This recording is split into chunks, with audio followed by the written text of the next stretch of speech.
The creepy old house on Elm Street loomed over the town like a spooky monster.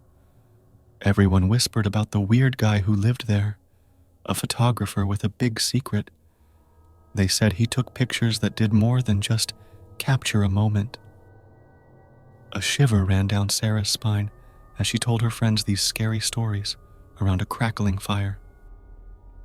"They say he has no face at all," she whispered, her voice barely audible.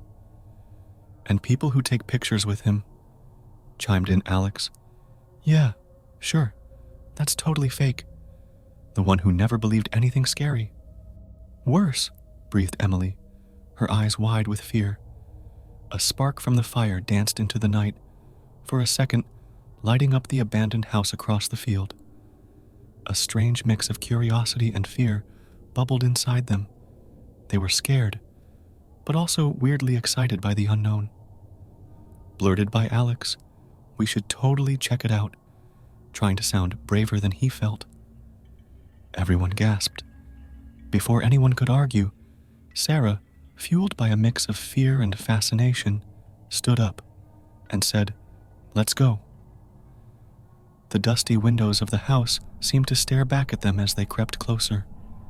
The only sound was the creaking floorboards under their feet.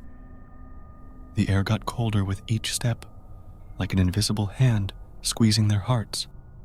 Finally, they found the dark room. A strong, unpleasant smell of chemicals hit them as they peeked inside. A big, shadowy figure standing hunched over a tray full of wet pictures. "Hello?" Sarah's voice was barely a whisper. The figure turned, revealing smooth skin where a face should be. Sarah screamed as the faceless photographer held up dripping photos to them. Instead of themselves, they saw their worst nightmares in those photos. Alex, drowning in a never-ending ocean. Emily, trapped in a burning building. Sarah, completely alone. Forever. Panic took over.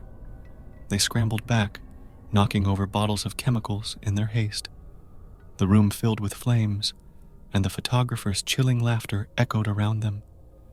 They burst out of the house, coughing and gasping for air, adrenaline pumping. Looking back, they saw only ashes where the house once stood. Stunned and scared, they stumbled back to town, forever marked by the encounter.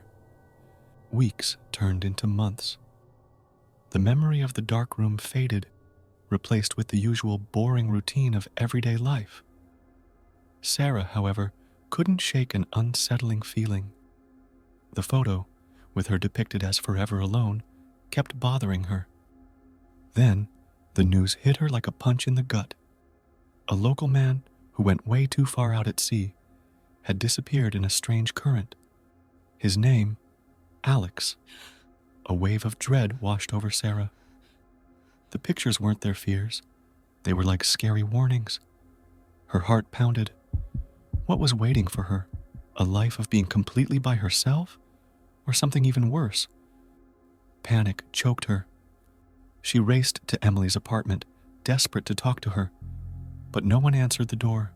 A chilling feeling gripped her. Was Emily trapped in a fire, just like the picture showed? Sarah stumbled back, feeling like the world was spinning. The photographer hadn't captured their fears. He'd changed their futures. Now, she was stuck in his messed up story, and the ending wasn't written yet. Cold sweat covered her skin. How could she change her own story? How could she escape the terrible fate the faceless photographer showed her? And what would Sarah do now?